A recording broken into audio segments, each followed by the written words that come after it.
तो बच्चों आज हम शुरू करेंगे श्रोडिंगर वेव इक्वेशन, श्रोडिंगर तरंग समीकरण, श्रोडिंगर वेव इक्वेशन। तो बच्चों देखो, क्वांटम यांत्रिकी का जो परमाणु मॉडल था वो बेसिकली 3 थ्योरीज पर बेस्ड था, जिसमें से 2 थ्योरीज हम ऑलरेडी पढ़ चुके हैं। एक है डी ब्रोगली वेवलेंथ यानी कि प्रकाश की द्वैत प्रकृति, और दूसरा जो है वो हाइजेनबर्ग अनिश्चितता का सिद्धांत। ये 2 हमारा हो चुका था। तीसरा जो था बच्चों वो है हमारा श्रोडिंगर वेव इक्वेशन। तो श्रोडिंगर जो है उस साइंटिस्ट का नेम है, उस श्रोडिंगर ने क्या कहा बेसिकली कि जैसे जैसे हम नाभिक से दूर जाते जाते हैं, इलेक्ट्रॉन के पाए जाने की जो प्रायिकता होती है वो भी क्या होती जाती है, कम होती चली जाती है। यानी सबसे ज्यादा इलेक्ट्रॉन के पाए जाने की प्रायिकता किसके समीप होगी, जो हमारा नाभिक होगा उसके समीप सबसे ज्यादा होगी। हम नाभिक से जैसे जैसे जैसे जैसे दूर जाते जाएंगे वैसे वैसे इलेक्ट्रॉन के पाए जाने की प्रायिकता भी क्या होती जाएगी बच्चों, कम होती जाएगी। ठीक है, तो यही श्रोडिंगर ने बेसिकली इक्वेशन दी थी। तो सबसे पहले तो इसके अंदर स्टेटमेंट लिखो, श्रोडिंगर के अनुसार जैसे जैसे हम नाभिक से दूर होते चले जाते हैं, जैसे जैसे हम नाभिक से दूर होते चले जाते हैं, इलेक्ट्रॉन के पाए जाने की प्रायिकता घटती चली जाती है। ठीक है बच्चों, तो मान लो कोई हाइड्रोजन परमाणु में आपसे बोले कि भाई पहला कोश और दूसरे कोश किसमें इलेक्ट्रॉन के पाए जाने की प्रायिकता अधिक होगी, तो इलेक्ट्रॉन नाभिक के पास कौन सा कोश है, पहला कोश नाभिक के पास है, तो पहले कोश में इलेक्ट्रॉन के पाए जाने की प्रायिकता क्या होगी, दूसरे कोश के मुकाबले अधिक होगी बच्चों। ठीक है, तो ये बेसिकली श्रोडिंगर का एक नॉर्मल सा स्टेटमेंट था। अब श्रोडिंगर जो है उसने इलेक्ट्रॉन को तरंगीय प्रवृत्ति का माना था, क्योंकि डी ब्रोगली के टाइम पे ही ये प्रूव हो चुका था हमारा। ठीक है, तो नेक्स्ट लाइन में लिख लो, श्रोडिंगर के अनुसार इलेक्ट्रॉन तरंगीय प्रवृत्ति का माना गया है। इलेक्ट्रॉन तरंगीय प्रवृत्ति का माना गया है।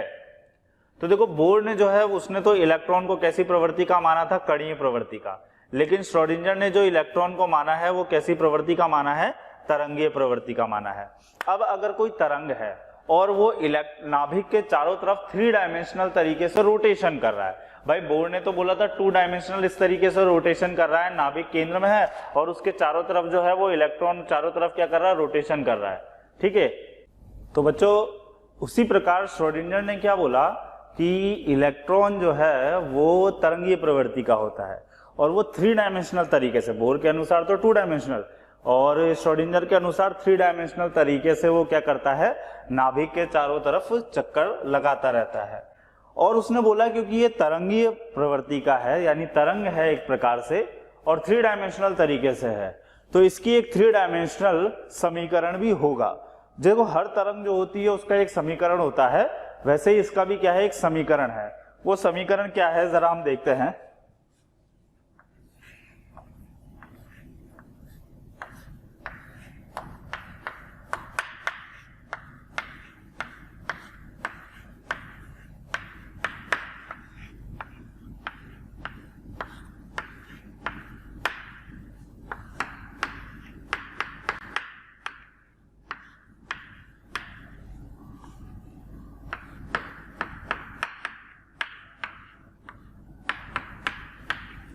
तो देखो बच्चों ये है वो समीकरण d square psi upon d x square plus d square psi upon d y square plus d square psi upon d z square plus 8 pi square m upon h square E minus V into psi is equal to 0।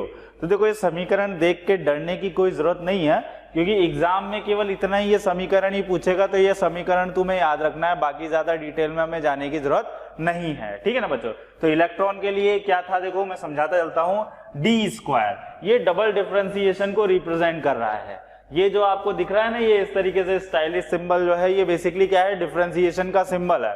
ठीक है, तो हम उसको normal D न लिख के इस तरीके से सिंबल फॉर्म में हमने डी लिखा है।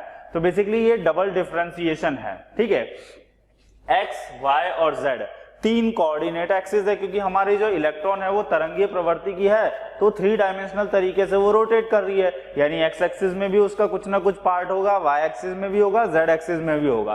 तो एक्स वाई और जेड ये तीनों वही है हमारे 3 कोऑर्डिनेट एक्सिस।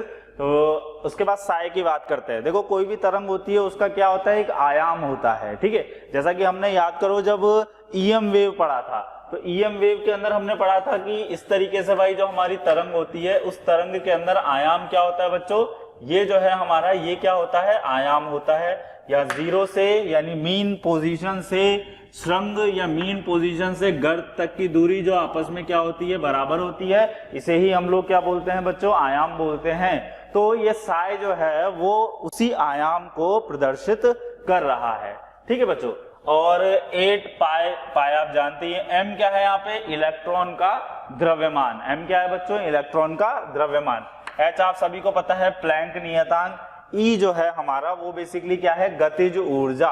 यहाँ पर जो E है बच्चों वो क्या है, हमारी kinetic energy, sorry total energy, total energy यानी कि कुल ऊर्जा, कुल ऊर्जा। ठीक है बच्चों, E क्या है हमारी कुल ऊर्जा जो इलेक्ट्रॉन के अंदर मिलेगी। V क्या है हमारी पोटेंशियल एनर्जी, पोटेंशियल एनर्जी यानी कि स्थिति ऊर्जा। और सोचो, आप सभी ने पढ़ा है जब हमने बोर का डेरिवेशन किया था, तो हम ये जानते हैं किसी भी इलेक्ट्रॉन के लिए 2 प्रकार की ऊर्जाएं होती हैं, एक गतिज ऊर्जा, दूसरी स्थिति ऊर्जा, और उन दोनों को जोड़ने पे हमें उसकी कुल ऊर्जा मिला करती है। तो यदि अगर मैं कुल ऊर्जा में से पोटेंशियल एनर्जी को माइनस कर दूं तो मेरे को क्या मिल जाएगा बच्चों, काइनेटिक एनर्जी मिल जाएगी। यानी E माइनस वी मेरा क्या हो जाएगा बच्चों, काइनेटिक एनर्जी यानी कि गतिज ऊर्जा मेरे को मिल जाएगी। तो बच्चों ये बेसिकली क्या है, समीकरण है जो श्रोडिंगर ने हमें किसी इलेक्ट्रॉन के लिए दिया था। कौन सा इलेक्ट्रॉन, वो इलेक्ट्रॉन जो नाभिक के चारों तरफ 3 डायमेंशनल तरीके से क्या कर रहा है, घूर्णन, रोटेशन कर रहा है। तो ये समीकरण नोट कर लो। E क्या है, कुल ऊर्जा है, V क्या है, पोटेंशियल एनर्जी है, और E माइनस V क्या है, हमारी काइनेटिक एनर्जी हो जाएगी। अच्छा बच्चों, यही जो समीकरण है ना, इसको हम दूसरे तरीके से भी रिप्रेजेंट कर सकते हैं। उसको कुछ हम इस तरीके से, d square psi plus 8 pi square m upon h square E minus V into psi is equal to 0। यहां पे जो आपको उल्टा ट्राइंगल है, जिसको कहते हैं हम लैप्लेशियन कांस्टेंट।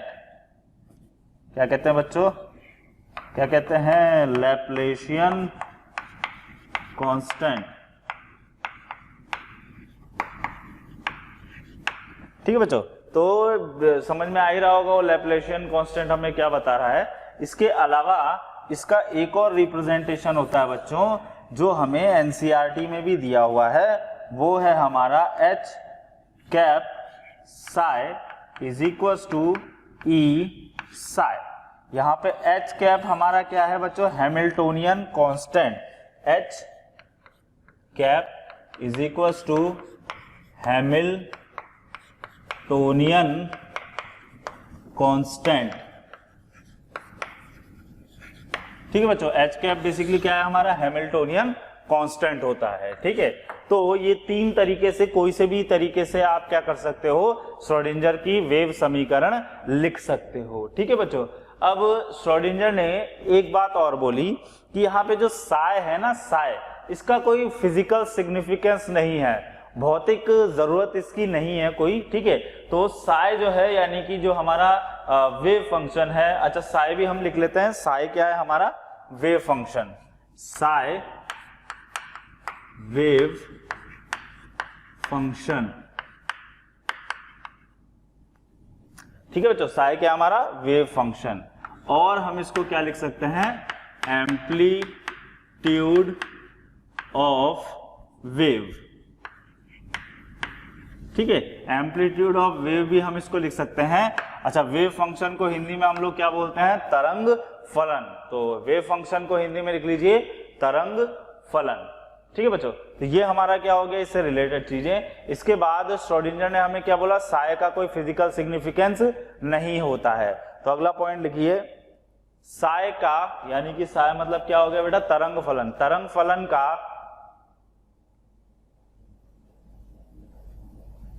कोई फिजिकल सिग्निफिकेंस, भौतिक वजूद है ना, भौतिक वजूद नहीं होता है, तरंग फलन का कोई भौतिक वजूद नहीं होता है,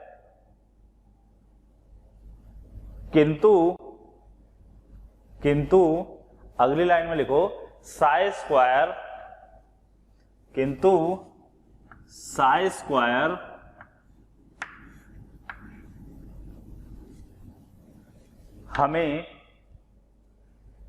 हमें नाभिक के चारों तरफ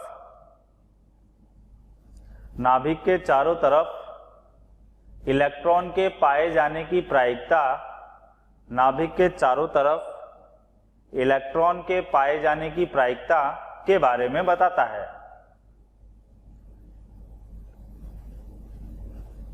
ठीक है बच्चों। तो साई का तो कोई फिजिकल सिग्निफिकेंस नहीं होता, लेकिन साई स्क्वायर जो है वो हमें नाभिक के चारों तरफ इलेक्ट्रॉन के पाए जाने की प्रायिकता के बारे में बताता है। इसको हम लोग बोलते हैं इलेक्ट्रॉन घनत्व। अगली लाइन में लिखो, इसे इलेक्ट्रॉन घनत्व भी कहा जाता है, इसे इलेक्ट्रॉन घनत्व भी कहा जाता है,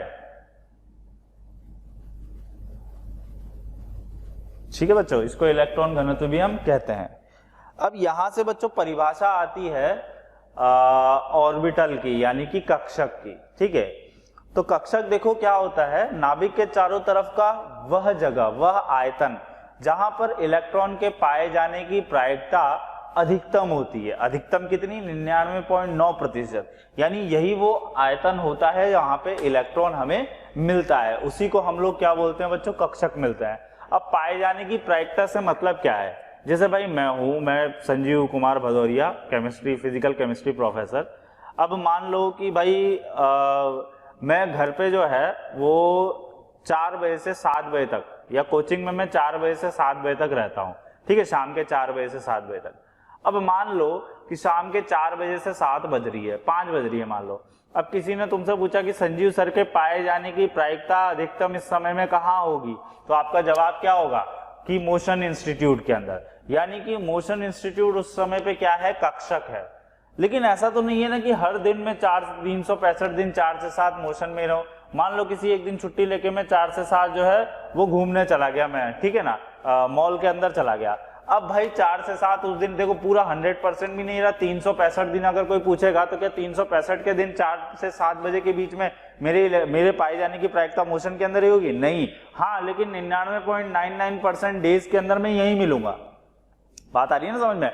लेकिन हाँ, ये भी जरूरी, ये भी पॉसिबल है कि मैं 0.01% जो है कहीं मॉल में मिल जाऊं, या बूंदी चला जाऊं, या दिल्ली चला जाऊं। तो उस समय में अगर मैं मॉल में हूं तो कक्षक क्या होगा बेटा, मॉल होगा। अब मान लो कि 4 से 5 मेरी इस क्लासरूम के अंदर जो है क्लास है, तो अभी कक्षक कौन है, ये क्लासरूम। मैं मान लो इलेक्ट्रॉन हूं, तो ये क्लासरूम क्या हो जाएगा, कक्षक, क्योंकि मेरे को पाए जाने की प्रायिकता कहां पे अधिकतम है, इस क्लासरूम में है। तो ये क्लासरूम क्या हो गया, कक्षक हो गया, और मैं उस कक्षक के अंदर क्या हो गया बच्चों, इलेक्ट्रॉन हो गया।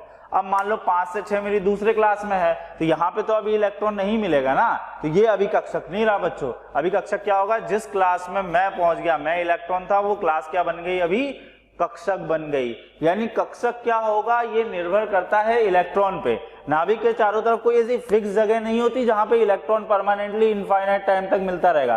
भाई इलेक्ट्रॉन तो लगातार चक्कर लगाता रहता है ना, तो वो जिस आयतन के अंदर मिलता है ना वो कक्षक कहलाता है। कक्षक कोई फिक्स बाउंड्री नहीं होती कि यहाँ इलेक्ट्रॉन तेरे को यहीं पे मिलना है, ऐसा कुछ भी नहीं होता। ठीक है, जहां पे वो इलेक्ट्रॉन मिल रहा है बस वही जगह क्या कहलाएगी बच्चों, कक्षक कहलाएगी।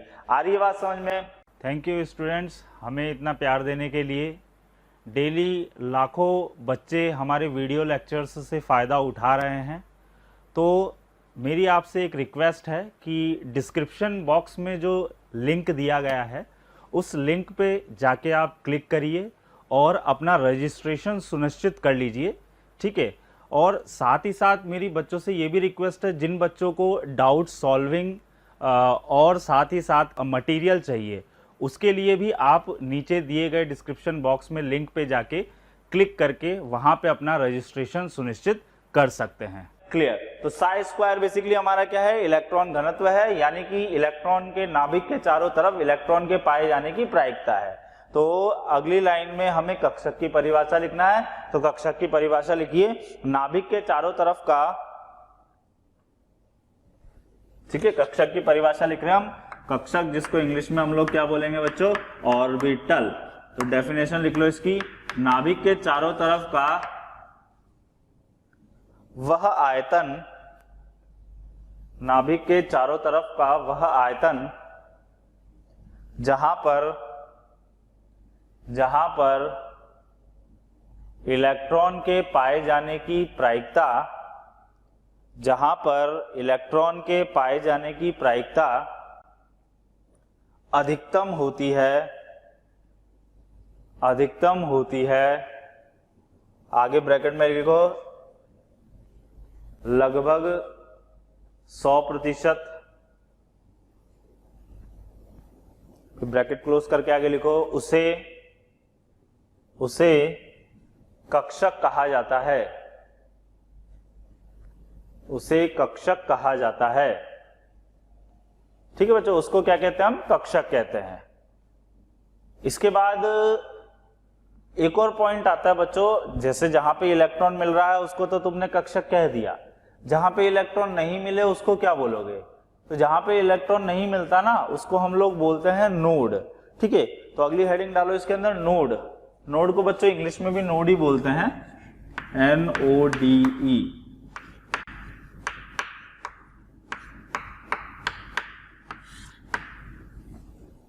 ठीक है, तो नोड की डेफिनेशन लिखते हैं, नाभिक के चारों तरफ का वह आयतन, नाभिक के चारों तरफ का वह आयतन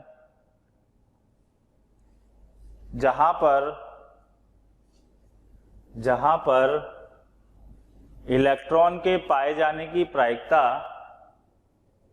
जहां पर इलेक्ट्रॉन के पाए जाने की प्रायिकता न्यूनतम, आगे ब्रैकेट में लिखो लगभग 0% हो, लगभग 0% हो। ठीक है, फिर ब्रैकेट क्लोज करके आगे लिखो, उसे नोड कहा जाता है, उसे नोड कहा जाता है।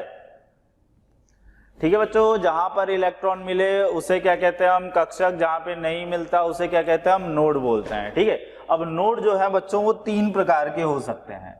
ठीक है, तो नोड को जरा सा हम और फोकस करते हैं। नोड बच्चों कितने प्रकार के होते हैं हमारे, 3 प्रकार के होते हैं।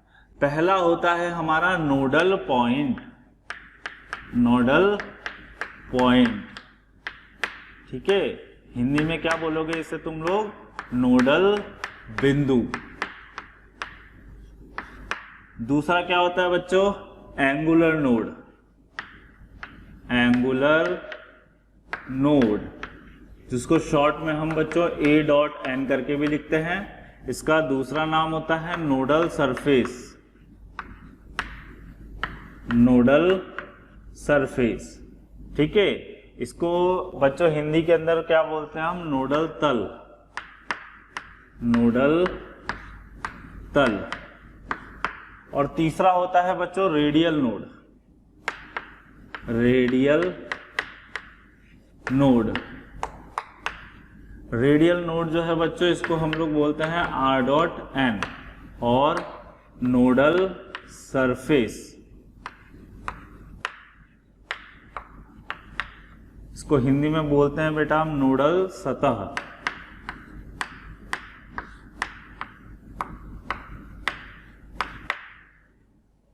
ठीक है, तो नोड जो है बच्चों तीन प्रकार के होते हैं। पहला होता है नोडल बिंदु।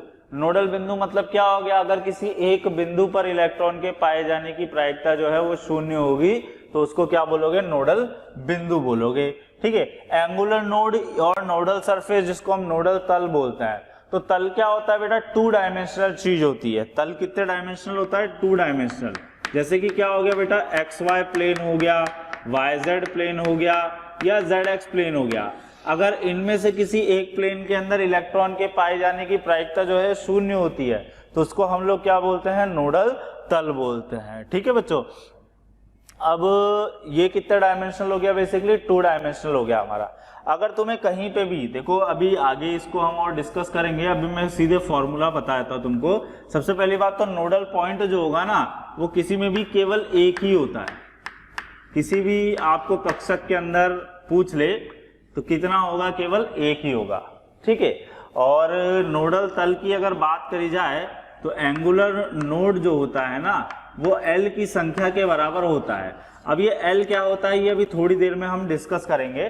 फिलहाल के लिए केवल ये फॉर्मूला लिख लीजिए, एंगुलर नोड किसके बराबर होगा, हमारा L के बराबर होगा। ठीक है, बात करते हैं रेडियल नोड। तो रेडियल नोड कितने डायमेंशनल होगा बच्चों, थ्री डायमेंशनल। नोडल सतह, सतह कैसी होती है, थ्री डायमेंशनल चीज होती है। जैसे इस तरीके से भाई, ये यहाँ पे अगर 0 0 0 तुम ओरिजिन मानो सेंटर पॉइंट पे, तो ऊपर इधर किसी भी डायरेक्शन में निकल जाओ, वहां पे x axis, y axis, z axis पर तीनों पे वो सतह तुम्हारी होगी, तभी तो वो थ्री डायमेंशनल होगी। तो ऐसी किसी थ्री डायमेंशनल जगह पे यदि इलेक्ट्रॉन के पाए जाने की प्रायिकता 0 होती है तो उसको हम लोग क्या बोलते हैं बच्चों, नोडल सतह बोलते हैं। ये थ्री डायमेंशनल होता है। अब नोडल सतह जो है बेटा, इसको रेडियल नोड जिसको शॉर्ट में हम बोलते हैं, इसको निकालने का फॉर्मूला होता है n माइनस एल माइनस 1। अब ये n और l क्या होता है ये अभी थोड़ी देर में हम डिस्कस करते हैं। फिलहाल केवल फॉर्मूला लिख लो, रेडियल नोड निकालने का फॉर्मूला क्या होता है, n माइनस एल माइनस 1। अब बात करते हैं हम टोटल नोड की। तो मान लो किसी ने तुमसे बोल दिया कि भैया टोटल नोड क्या होगा, तो टोटल नोड जो है उसमें हम नोडल बिंदु को ऐड नहीं करते हैं, बाकी हमारा एंगुलर नोड है और रेडियल नोड है, इन दोनों को क्या करो बच्चों, जोड़ दो। तो इन दोनों को, जैसे एंगुलर नोड क्या हो गया L, रेडियल नोड क्या हो गया n माइनस एल माइनस 1, तो L से L कट जाएगा तो टोटल नोड तुम्हारा n माइनस 1 के बराबर आ जाएगा। तो इस तरीके से बच्चों क्या करते हैं, हम नोड वहां पे कैलकुलेट कर सकते हैं। आप एंगुलर नोड भी निकाल सकते हो, रेडियल नोड भी निकाल सकते हो, टोटल नोड भी निकाल सकते हो। अब ये कहाँ पे कैसे निकाले जाते हैं, ये जब हम अभी शेप बनाएंगे कक्षकों की ना, तो वहां पर अपने को इसका यूज आएगा। तो उसको अभी तो केवल हम ये नोट कर रहे हैं भाई, ये तो हमें समझ में आ गई, ये किसी एक बिंदु की कहानी है, ये टू डायमेंशनल चीज है, वो थ्री डायमेंशनल चीज है। निकालना कैसे है, इंप्लीमेंट कैसे करना है, ये भी हम आगे देखेंगे। तो फिलहाल केवल इतना नोट कर लीजिए, फिर हम आगे बढ़ते हैं और इसको बाद में हम कैसे यूज में लेना है वो सीखेंगे। ठीक है बच्चों, तो ये जो था हमारा बेसिकली श्रोडिंगर का वेव समीकरण है। अब बच्चों देखो, श्रोडिंगर का तरंग समीकरण जो है, जब आप इसको सॉल्व करेंगे, ठीक है, तो इसका सॉल्यूशन जो है वो लंबा चौड़ा है काफी। हमें नीट जेई या बोर्ड के अंदर हमें उसकी रिक्वायरमेंट नहीं है, तो हम इसका सॉल्यूशन पे फोकस नहीं करेंगे। हमें केवल ये बात ध्यान रखनी है कि जब हम श्रोडिंगर के तरंग समीकरण को सॉल्व करते हैं तो हमें 3 आंसर मिलते हैं। कितने आंसर मिलते हैं, 3। कितने, 3। पहला, ये तीनों जो है हमारी क्वांटम संख्याएं होती हैं। क्या होती है बच्चों, क्वांटम संख्याएं। पहली मुख्य क्वांटम संख्या, दूसरी द्विगंशी क्वांटम संख्या और तीसरी चुंबकीय क्वांटम संख्या। तो श्रोडिंगर के तरंगीय समीकरण को सॉल्व करने पे हमें 3 सॉल्यूशन मिलते हैं। तो लिखो जरा अगली लाइन के अंदर, श्रोडिंगर के तरंगीय समीकरण को हल करने पर हमें 3 हल मिलते हैं या 3 जवाब मिलते हैं। श्रोडिंगर के तरंगीय समीकरण को हल करने पर हमें 3 जवाब मिलते हैं। ठीक है, अभी शॉर्ट में लिखवा देता हूं, 3 जवाब कौन से हैं ये अभी देखते हैं। या लिख ही लो, लगे हाथ तो है ना। इसमें लिखो 3 जवाब कौन से, फर्स्ट नंबर डाल के लिखो मुख्य क्वांटम संख्या, मुख्य क्वांटम संख्या। दूसरा लिखो चुंबकीय क्वांटम संख्या, चुंबकीय क्वांटम संख्या। और तीसरा लिखो द्विगंशी क्वांटम संख्या। बच्चों तो ये 3 जो है हमें सॉल्यूशन मिल गए, किसको सॉल्व करने थे, श्रोडिंगर को सॉल्व करने से। और जब हम श्रोडिंगर को सॉल्व करके लिखते हैं ना तो उसका रिप्रेजेंटेशन क्या होता है बच्चों, साई n, l, m। ये जो n है ये मुख्य क्वांटम संख्या का संकेत होता है, l जो है द्विगंशी क्वांटम संख्या का संकेत होता है, और m जो है वो चुंबकीय क्वांटम संख्या का संकेत होता है। ठीक है, तो आगे ब्रैकेट में ये लिख लो n, l, m। अब हम ये डिस्कस करने जा रहे हैं ये n, l, m बेसिकली होता क्या है। ठीक है, चलो अगली हेडिंग डालो बच्चों, क्वांटम नंबर, क्वांटम नंबर।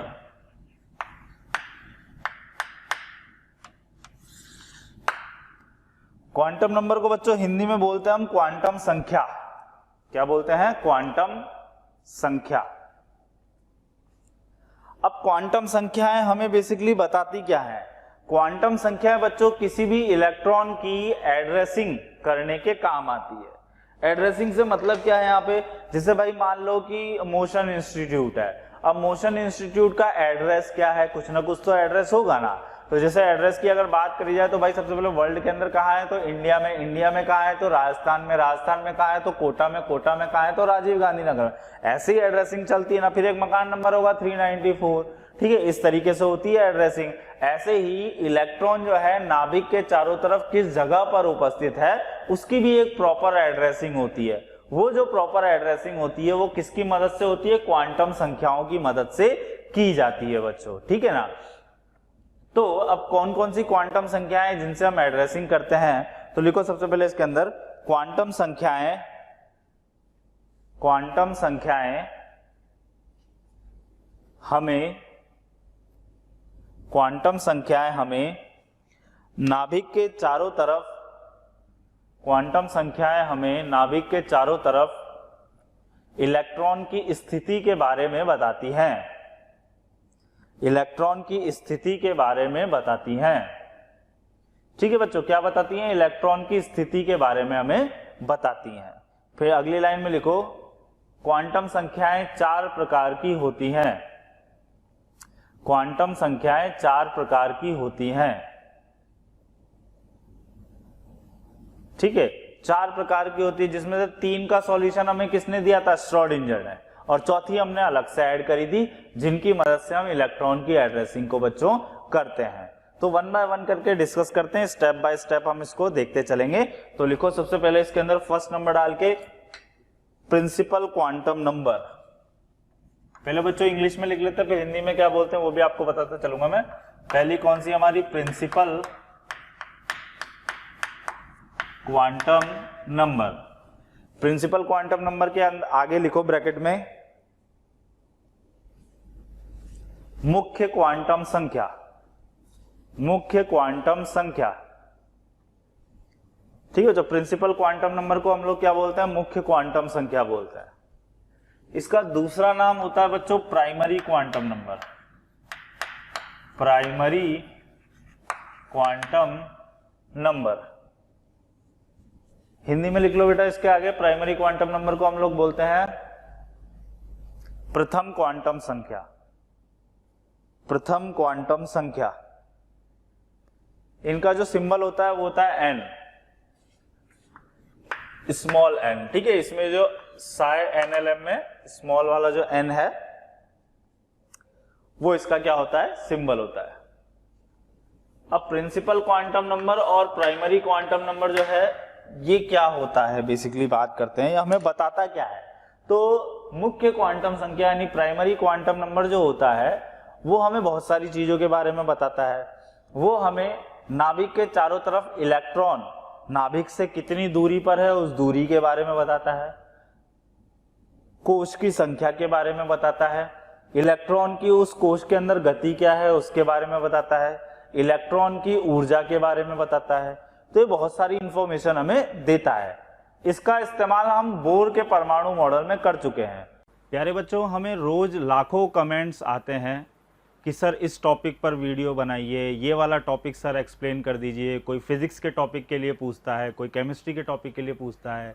ठीक है बच्चों, तो मेरी आपसे एक रिक्वेस्ट है, आप हमारे चैनल पर जाकर उसको एक बार सब्सक्राइब कीजिए और साथ ही साथ में जो बेल नोटिफिकेशन है उसको भी आप क्लिक कीजिए, क्योंकि उससे होगा क्या, जो भी हम नए वीडियोज़ अपलोड करेंगे वो आप तक हैंड टू हैंड आ जाएगा और आपसे कोई भी वीडियो मिस नहीं होगी। हम ऐसा बोल क्यों रहे हैं बच्चों, क्योंकि होता क्या है, जो टॉपिक्स की आप डिमांड कर रहे होते हैं उस पर हमने ऑलरेडी वीडियो बना के डाली हुई होती है। ठीक है, तो वो आपको सर्च करेंगे वहाँ पे तो बहुत ही ईजिली अवेलेबल हो जाएगा। ठीक है, तो आप वहाँ पर जाइए, एक बार सब्सक्राइब कीजिए और बेल आइकन पर क्लिक कीजिए। उसमें हमने एनर्जी का डेरिवेशन, रेडियस का डेरिवेशन और वेलोसिटी का डेरिवेशन हम ऑलरेडी कर चुके हैं। ठीक है, तो उसको भी यहाँ पे हम मेंशन कर लेंगे। तो लिखो सबसे पहले मुख्य क्वांटम संख्या,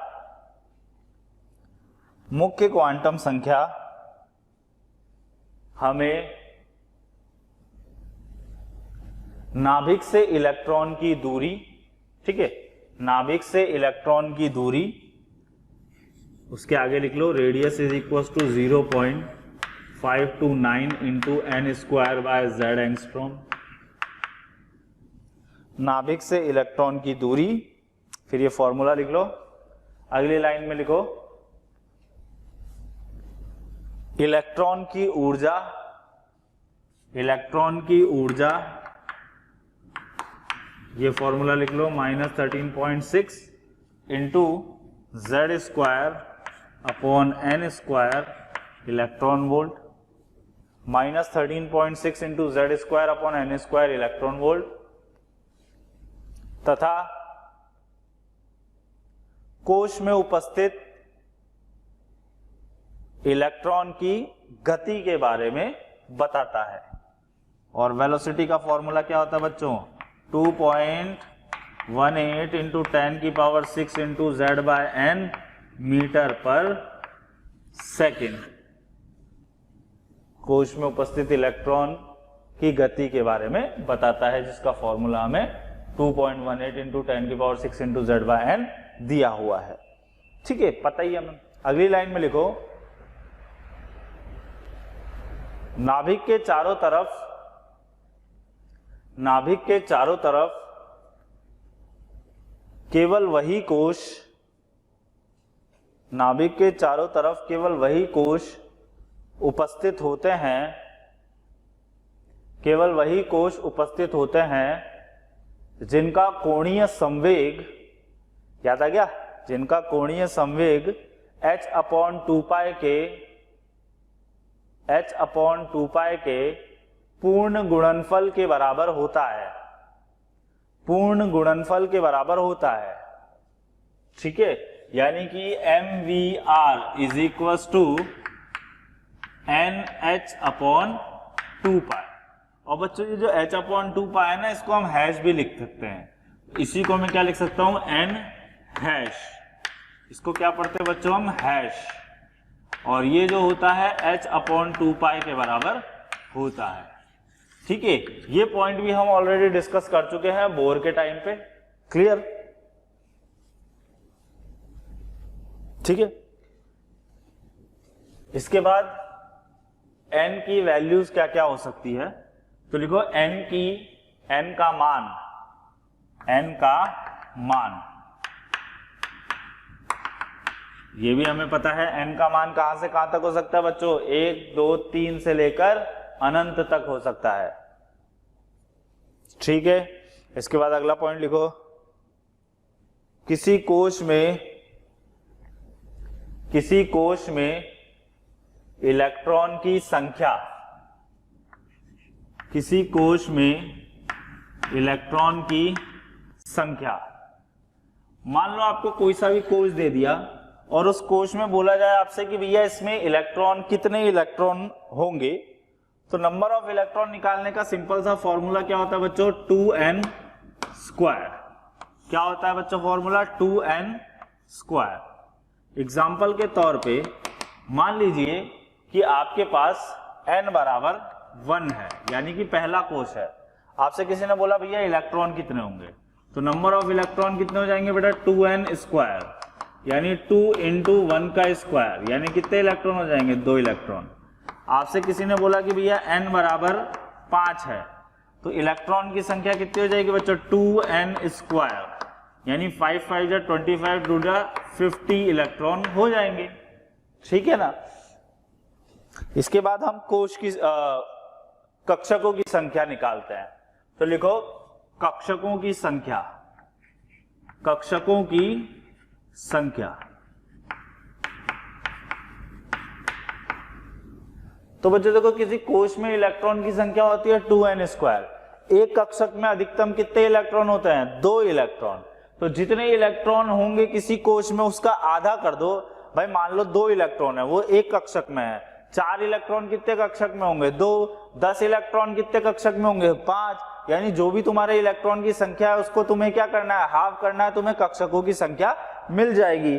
तो यहाँ पे नंबर ऑफ इलेक्ट्रॉन है 2n स्क्वायर, तो नंबर ऑफ ऑर्बिटल कितना हो जाएगा बच्चों, n स्क्वायर हो जाएगा। ठीक है, तो नंबर ऑफ ऑर्बिटल कितना हो गया, n स्क्वायर। एग्जाम्पल के तौर पे मान लो n की वैल्यू 1 दे रखी है और तुम्हें नंबर ऑफ ऑर्बिटल निकालना है, तो ऑर्बिटल जो है तुम्हारा वो क्या हो जाएगा बच्चों, n स्क्वायर के बराबर होगा, यानी कि 1 स्क्वायर हो जाएगा, यानी कि 1 हो जाएगा। और तुम सबको पता है जो पहला कोश होता है उस पहले कोश के अंदर तो एक ही कक्षक होता है, तभी तो तुम केवल 1s लिखते हो ना विन्यास के समय में। मान लो तुम्हें दूसरा कोश दे दिया, ठीक है, तुमसे नंबर ऑफ ऑर्बिटल पूछा, तो नंबर ऑफ ऑर्बिटल जो है यानी कक्षक जो होगा तुम्हारा वो कितना हो जाएगा बच्चों, 2 का स्क्वायर हो जाएगा। 2 का स्क्वायर यानी कितना हो गया, 4। यही तो कारण है दूसरा कोश जो होता है, दूसरे कोश में एक तो होता है s उपकोश, एक होता है p उपकोश। s उपकोश में होते हैं एक कक्षक और p उपकोश में होते हैं 3 कक्षक। ठीक है, तो टोटल कितने कक्षक हो जाएंगे, 4 कक्षक हो जाएंगे। इस तरीके से मान लो तुम्हें n की वैल्यू दे दी इन्होंने 4। ठीक है, तुमसे पूछा भैया इलेक्ट्रॉन कितने होंगे और कक्षक कितने होंगे, तो इलेक्ट्रॉन निकालने का फॉर्मूला हो गया 2n स्क्वायर।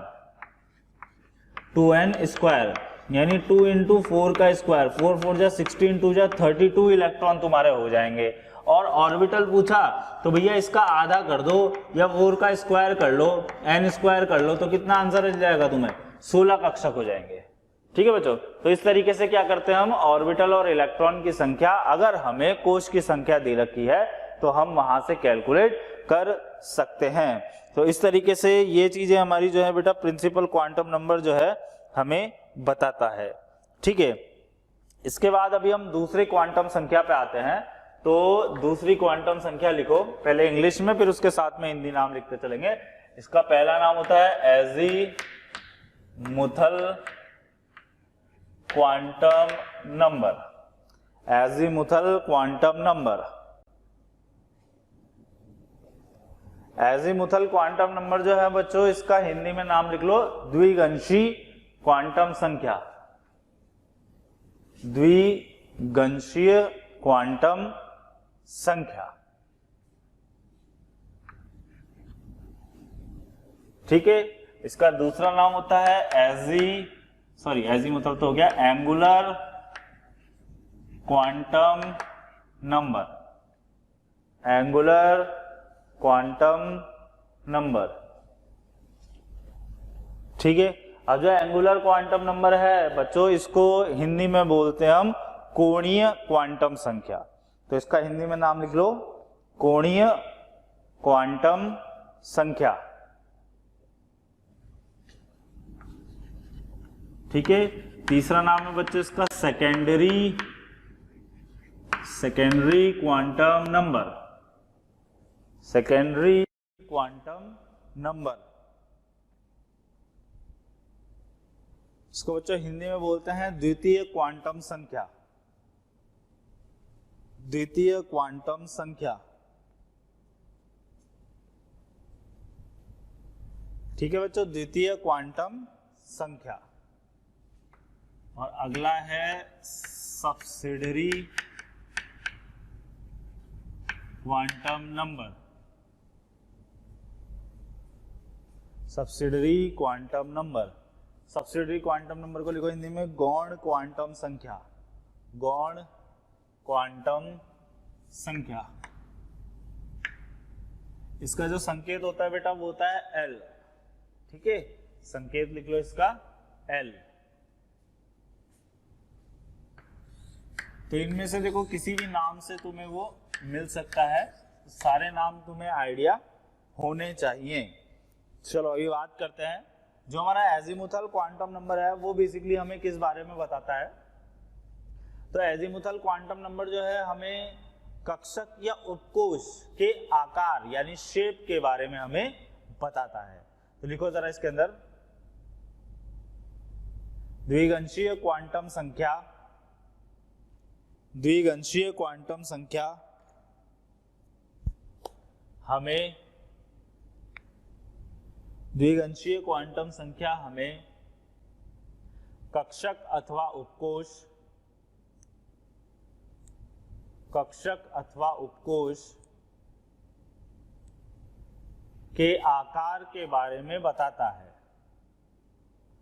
कक्षक अथवा उपकोश के आकार के बारे में बताता है। ठीक है बच्चों, देखो इसके बाद अगली लाइन में L के मान, L के मान।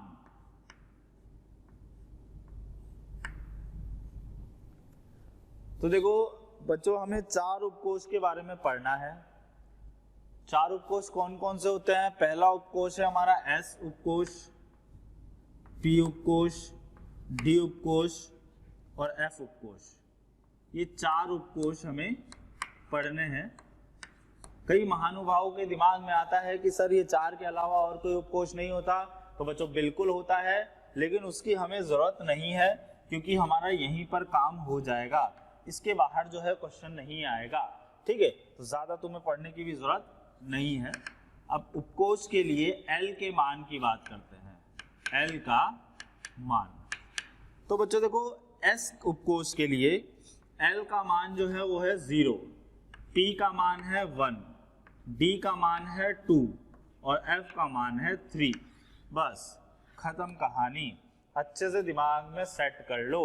S उपकोश के लिए L का मान बोलो 0, P उपकोश के लिए L का मान बोलो 1, D उपकोश के लिए L का मान बोलो 2, F उपकोश के लिए L का मान बोलो 3। दिमाग में अच्छे सेट कर लो, 0 1 2 3, 0 1 2 3, 0 1 2 3, SPDF 0 1 2 3। ठीक है बच्चों, तो ये तो हो गई L के मान की बात उपकोश के लिए। अब किसी कोश के अंदर कौन कौन सा उपकोश हो सकता है उसका आइडिया हमें यहां से लगेगा।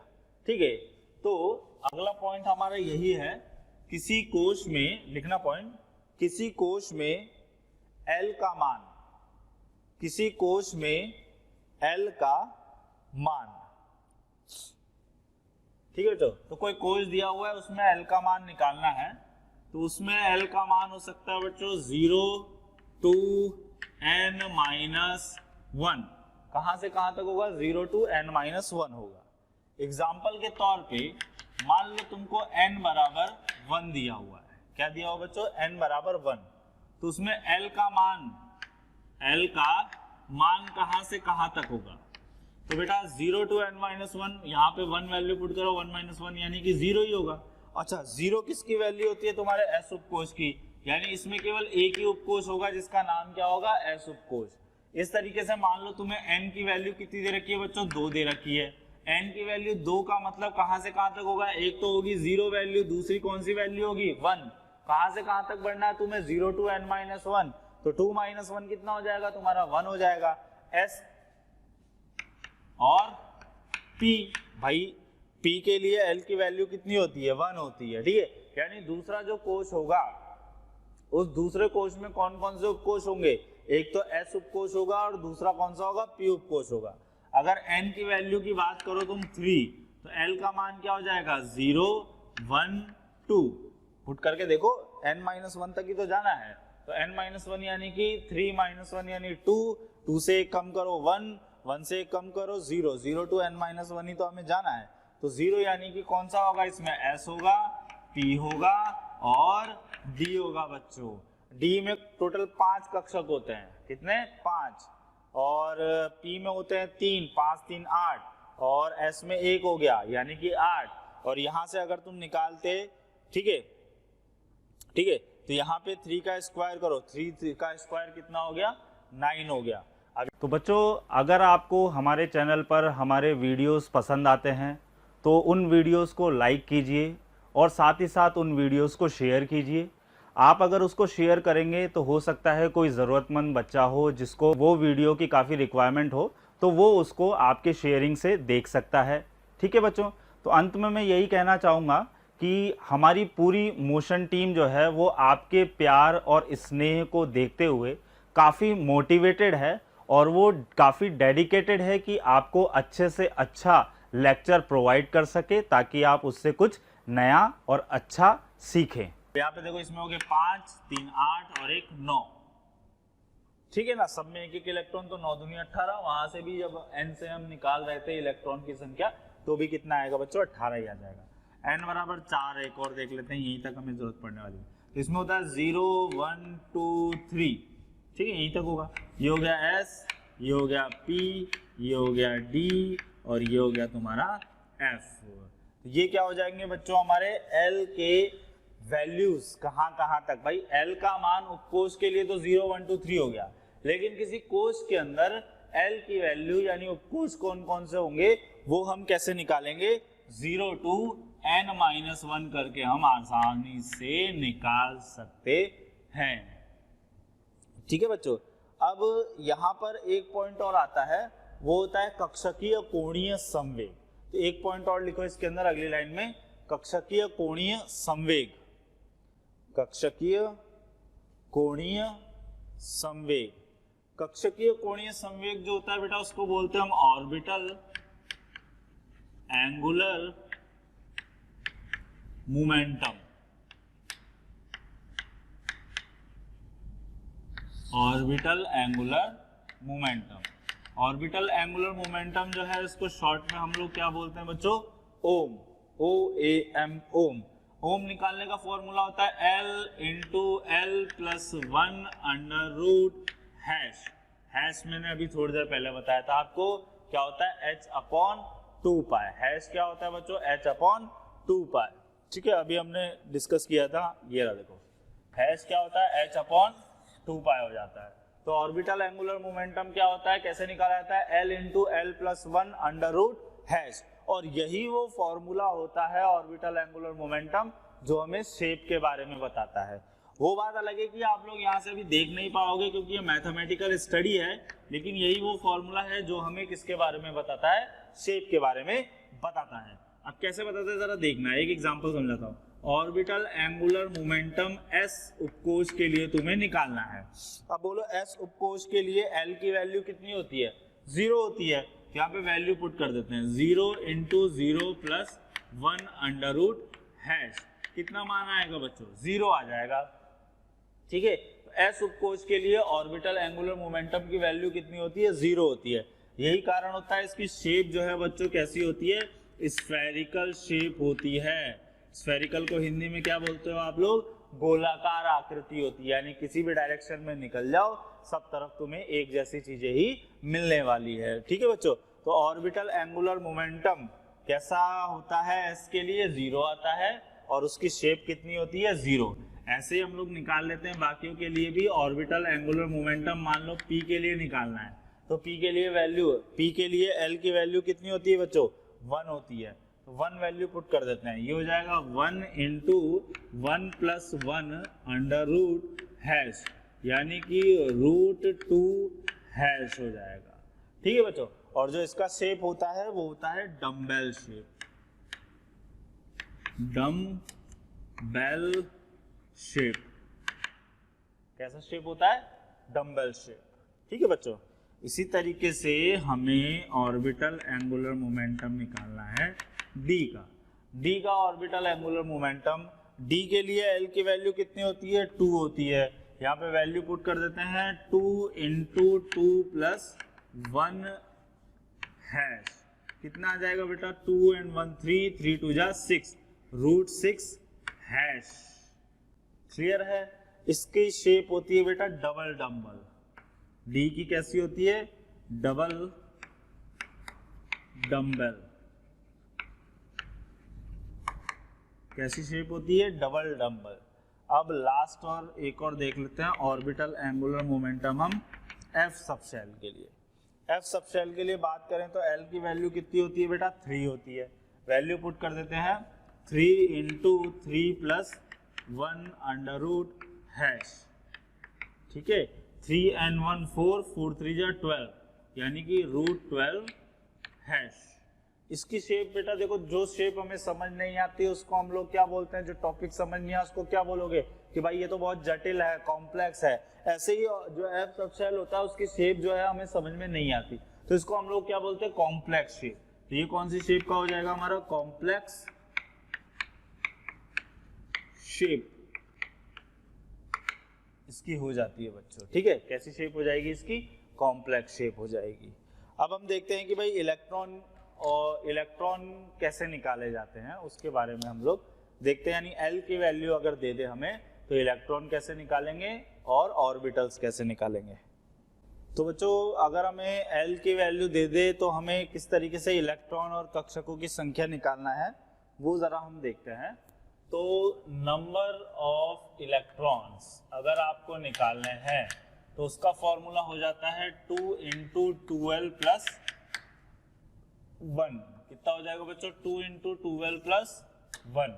और अगर आपको नंबर ऑफ ऑर्बिटल्स निकालने हैं, ठीक है, दोनों फॉर्मूले देख लेते हैं उसके बाद इस पे एग्जांपल देखते हैं। नंबर ऑफ ऑर्बिटल्स निकालने हैं तो इसका आधा कर दो 12 प्लस 1 हो जाएगा हमारा, ठीक है। मान लो तुम्हें एस उपकोष दे रखा है, ठीक है, एग्जाम्पल के तौर पे हम लोग क्या लेते हैं बेटा एस सबशेल ले लेते हैं, यानी कि उपकोष ले लेते हैं। अब एस सबशेल जो होगा उसके लिए एल की वैल्यू कितनी होगी 0 होगी। इसके लिए बच्चों एल की वैल्यू कितनी हो जाएगी 0 हो जाएगी। वैल्यू पुट करते जरा देखना, तो इलेक्ट्रॉन की संख्या कितनी हो जाएगी 2 इंटू 2 इंटू 0 प्लस 1, यानी कितना आएगा बच्चों आंसर 2 इलेक्ट्रॉन। एस उपकोष में 2 इलेक्ट्रॉन होते हैं।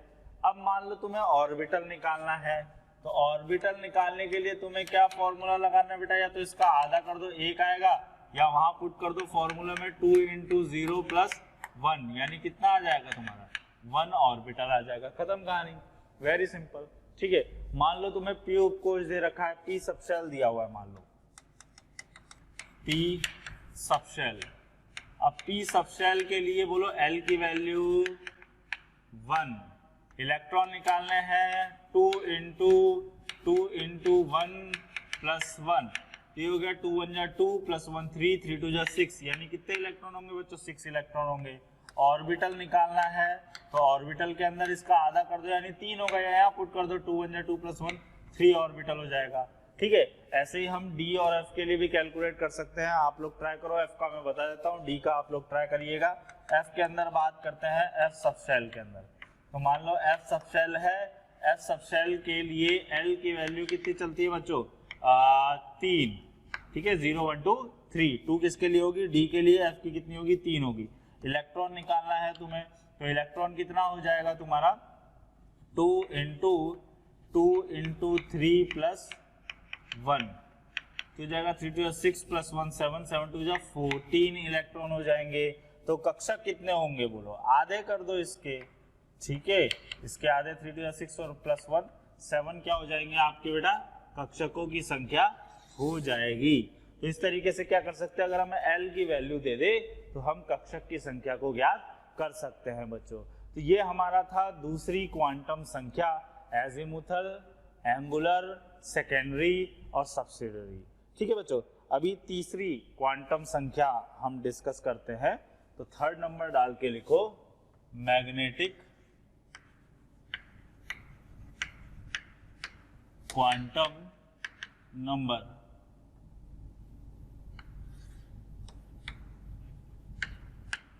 मैग्नेटिक क्वांटम नंबर,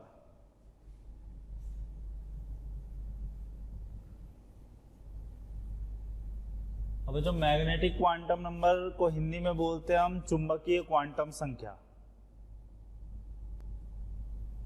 चुंबकीय क्वांटम संख्या।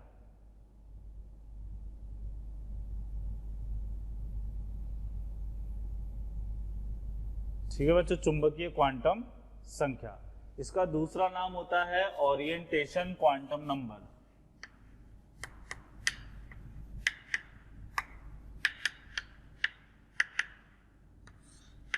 ओरिएंटेशन क्वांटम नंबर,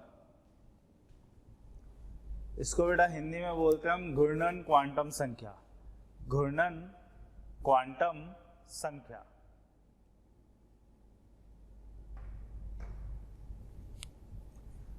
अब देखो, इलेक्ट्रॉन, नाभिक के चारों तरफ इलेक्ट्रॉन की स्थिति, ऊर्जा, इन सब के बारे में हमें प्रिंसिपल क्वांटम नंबर ने बता दिया। शेप के बारे में हमें किसने बता दिया बच्चों? एजीमुथल क्वांटम संख्या ने बता दिया। तीसरा हमारा कौन सा है? Orientation quantum number. तो ओरिएंटेशन क्वांटम नंबर के बारे में हमें बेसिकली कौन बताता है? ओरिएंटेशन क्वांटम नंबर हमें क्या बताता है? तो ओरिएंटेशन यानी कि हिंदी में क्या बोलते हैं? घूर्णन। तो देखो, हमने ये तो देख लिया कि भाई जो हमारा शेप है वो डंबल है, स्फेरिकल है कि डबल डंबल है, ये तो हमें पता चल गया। लेकिन अब उन ऑर्बिटल्स का भी आपस में किस प्रकार से घूर्णन होगा? भाई जो डंबल है वो एक दूसरे से कितने कोण पर होंगे? 90 पे होंगे, 180 पे होंगे, 120 पे होंगे, कितने कोण पर होंगे? किस प्रकार से उनका क्या होगा? घूर्णन होगा। उसके बारे में हमें कौन बताता है? घूर्णन क्वांटम संख्या बताती है। यानी नाभिक के चारों तरफ जो हमारे कक्षक हैं उनका ओरिएंटेशन कैसा है, उनका घूर्णन कैसा है, कौन सा कक्षक किस जगह पर कैसे व्यवस्थित है, उसके बारे में हमें कौन बताता है? मैग्नेटिक क्वांटम संख्या। ठीक है, एक बात अच्छे से सेट कर लो माइंड में, जो हमारा एजीमुथल क्वांटम नंबर होता है वो हमें आकार के, शेप के बारे में बताता है, और ये हमें किस प्रकार से उसका घूर्णन है उसके बारे में बताता है। तो लिखना जरा इसके अंदर, घूर्णन क्वांटम संख्या। घूर्णन क्वांटम संख्या हमें नाभिक के चारों तरफ, नाभिक के चारों तरफ कक्षकों के घूर्णन के बारे में बताता है। कक्षकों के घूर्णन के बारे में बताता है। ठीक है, किसके बारे में बताता है बच्चों? वो हमें कक्षकों के घूर्णन के बारे में बताता है। ठीक है, किस तरीके से उनका ओरिएंटेशन है उसके बारे में हमें आइडिया देता है। ठीक है, कितने कोण पर होंगे, कितनी दूरी पर होंगे, कैसे होंगे, वो सारा हमें कौन बताए? शेप तो हमें बता दिया एजीमुथल ने। अब घूर्णन कैसे होगा, कितने कोण पर होंगे, वो सब हमें कौन बताता है? मैग्नेटिक क्वांटम नंबर बताता है। ठीक है, चलो तो हमने ये लिख लिया। इसके बाद एक पॉइंट और इसमें हम ऐड कर लेते हैं, लिखना अगली लाइन में, यदि हम किसी उपकोष को चुंबकीय अथवा तरंगीय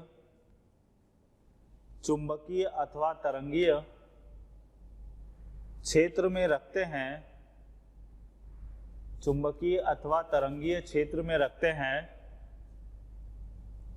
तो वह उपकोष विभिन्न भागों में वर्गीकृत हो जाता है। विभिन्न भागों में वर्गीकृत हो जाता है।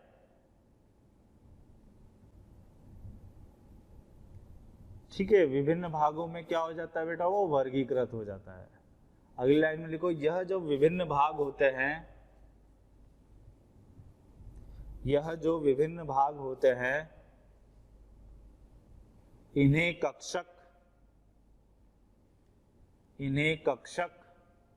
अथवा इलेक्ट्रॉन घन कहा जाता है। इन्हें कक्षक अथवा इलेक्ट्रॉन घन कहा जाता है। क्या कहते हैं बेटा? इसको हम कक्षक कहते हैं या फिर इलेक्ट्रॉन घन कहते हैं। ठीक है, तो ध्यान रखो, कक्षक और इलेक्ट्रॉन घन बेसिकली एक ही चीज है। अब बात करते हैं हम वैल्यू ऑफ एम की। तो लिखो वैल्यू ऑफ एम।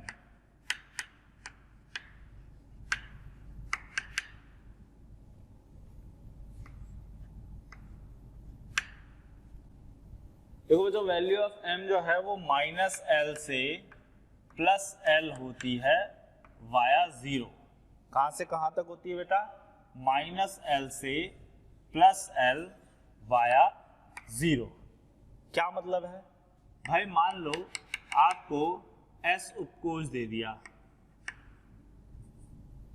ठीक है। कौन सा उपकोष दे दिया बेटा? S उपकोष दे दिया। S उपकोष के लिए L की वैल्यू बोलो क्या होती है? S उपकोष के लिए L की वैल्यू हमारी चलती है कितनी? 0, ठीक है। M की वैल्यू क्या होगी? M की वैल्यू इसमें केवल 0 ही होगी, ठीक है। कितनी होगी वैल्यू? 0 होगी।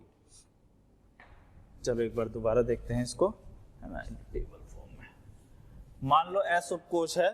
S उपकोष के लिए अगर बात करी जाए, S उपकोष के लिए अगर बात करी जाए बेटा, तो S उपकोष के लिए L की वैल्यू कितनी होती है? 0। L की वैल्यू कितनी हो जाती है हमारी? 0 हो जाती है। M की वैल्यू जो है वो कितनी हो जाएगी इसके लिए? 0, ठीक है। M की वैल्यू भी कितनी हो जाएगी? 0 हो जाएगी, ठीक है। M की वैल्यू 0 जो है ये एक कक्षक को दर्शाती है। किसको दर्शाती है बेटा? एक कक्षक को दर्शाती है। यानी जो हमारा S उपकोष होता है ना, उस S उपकोष के अंदर एक ही कक्षक होता है। S उपकोष के अंदर L की वैल्यू तो 0 हो गई, और कक्षक कितना होता है हमारा? एक ही होता है, जिसकी वैल्यू कितनी होती है? 0 होती है। -l से +l वाया 0, 0 0 0, यानी वैल्यू आएगी 0। P उपकोष की बात करते हैं। P उपकोष के लिए L की वैल्यू चलती है 1। अब अगर L की वैल्यू 1 है तो यहाँ पुट करो -1 0 +1, यानी -1 0 +1, यानी कितने कक्षक हो गए हमारे? 3 कक्षक हो गए। ये हो गए हमारे 3 कक्षक। एक की वैल्यू कितनी है? -1, दूसरे की वैल्यू कितनी है? 0, और तीसरे की वैल्यू कितनी है? +1। इसका नाम होता है बच्चों px। इसका नाम क्या होता है? px। इसका नाम होता है pz। इसका नाम होता है py। कई लोगों के दिमाग में आता है सर px py pz क्यों नहीं है? px pz py क्यों है? तो बच्चों इसका जो रीजन है वो ये है कि हमने किसी एक वैल्यू को फिक्स करना होता है। तो वो कौन सी वैल्यू हमने फिक्स करी हुई है? pz को फिक्स किया हुआ है। pz को हमने कितना माना हुआ है? 0। ये स्टैंडर्ड है, आपको अपने दिमाग के अनुसार इसको फिक्स नहीं करना है। अच्छे से ध्यान रखो। pz की वैल्यू कितनी होती है बच्चों? 0 होती है। px की वैल्यू और py की वैल्यू को तुम एक्सचेंज जरूर कर सकते हो, यहाँ कोई समस्या वाली बात नहीं है। इन दोनों की वैल्यू जो है आप आपस में एक्सचेंज कर सकते हैं, लेकिन एक समय में किसी एक के लिए m की वैल्यू एक ही होगी। यानी तुमसे अगर किसी ने बोला कि भाई pz की वैल्यू क्या होगी, pz के लिए m की वैल्यू क्या होगी, तो तुम्हारा जवाब होगा 0, वो तो फिक्स है। लेकिन px के लिए m की वैल्यू क्या होगी, तो +1 भी बोल सकते हो और -1 भी बोल सकते हो। दोनों ही आंसर सही है, लेकिन एक ही बोलना, ऐसा नहीं दो दो भंडारा करते हुए चल रहे हो। pz की वैल्यू 0 है, px की वैल्यू क्या है? -1 भी हो सकती है, +1 भी हो सकती है। py की वैल्यू क्या होगी? अगर px की वैल्यू -1 है तो py की +1 होगी।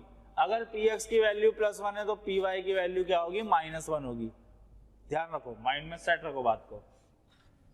d की बात करते हैं। मान लो d उपकोष है।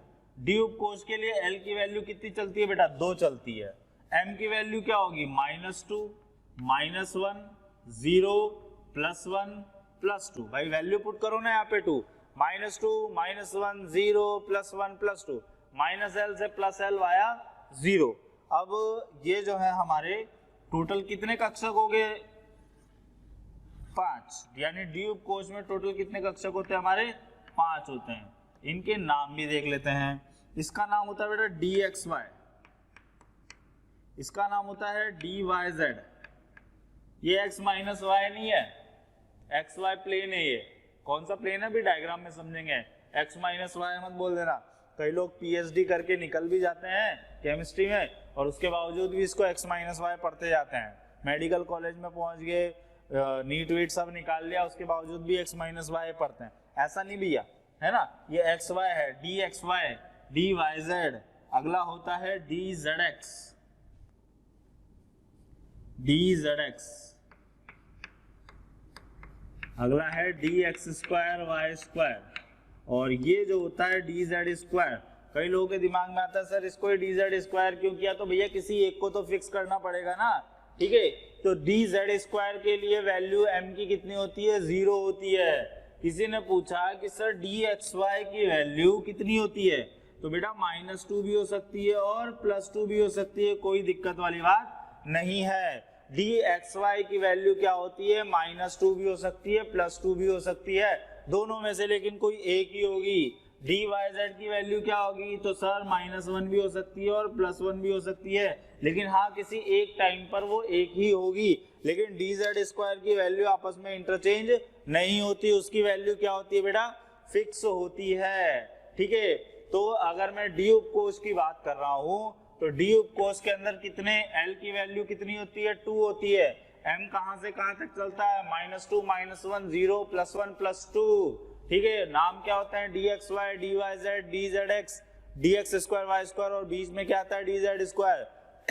किसकी वैल्यू फिक्स होती है, डी जेड स्क्वायर की वैल्यू फिक्स होती है। डी जेड स्क्वायर की वैल्यू कितनी होती है, 0 होती है।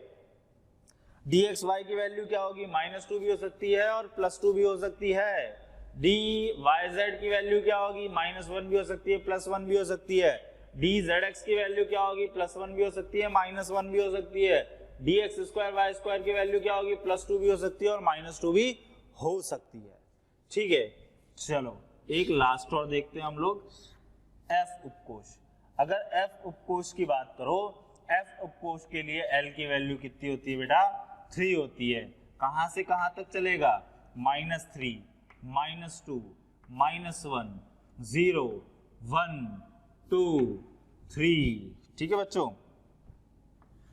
टोटल कितने हमारे कक्षक हो जाएंगे, 7 कक्षक हो जाएंगे, जिनके मान क्या होंगे, -3 से +3 वाया 0। अब इसके अंदर भी एनर्जी जो है यानी इनके नाम जो है वो एक्सचेंज हो सकते हैं। जैसे अगर यहाँ पे बात करी जाए तो -1 से +1 आपस में इंटरचेंज हो सकते हैं, -2 और +2 इंटरचेंज हो सकते हैं, -3 और +3 आपस में क्या हो सकते हैं, इंटरचेंज हो सकते हैं, ठीक है। अब इनके नामकरण हम लोग नहीं कर रहे हैं। नामकरण क्यों नहीं कर रहे हैं, क्योंकि भाई इसकी कॉम्प्लेक्स शेप है और इसके नामकरण हमारे सिलेबस में नहीं है, ना तो बोर्ड में है और ना ही नीट के अंदर है, ठीक है बच्चों। तो ये जो है हमारे क्या हो गए, नामकरण हो गए। हमने उपकोष के आधार पे पहले एल की वैल्यू देखी, एल के बाद हमने एम की वैल्यू देखी। एम की वैल्यू में हमने क्या क्या देखा कि भाई कितने कक्षक होंगे, उन कक्षकों के मान क्या होंगे और उन कक्षकों के नाम क्या होंगे। तो यहाँ तक हमारा फिनिश हो चुका है। अभी हम इसमें शेप की बात करने जा रहे हैं, ठीक है। तो शेप किस तरीके से होंगे भाई, एस उपकोष का आकार शेप कैसा होगा, ये तो हमने देख लिया, स्फेरिकल होता है। अब स्फेरिकल में कैसा होगा, पी उपकोष का कैसा होता है, डंबल होता है, डंबल में कैसा शेप आएगा, डी का कैसा होता है, डबल डंबल होता है, और एफ का कैसा बताया हमने, कॉम्प्लेक्स बताया। तो बच्चों अगर आप चाहते हैं कि हम जो यहाँ पर पढ़ा रहे हैं, डिस्कस कर रहे हैं, लेक्चर्स जो भी आ रहे हैं वो आप तक पहुँच सके, आपको अवेलेबल हो सके, तो आप आज ही हमारे नंबर्स पर कॉल कर सकते हैं।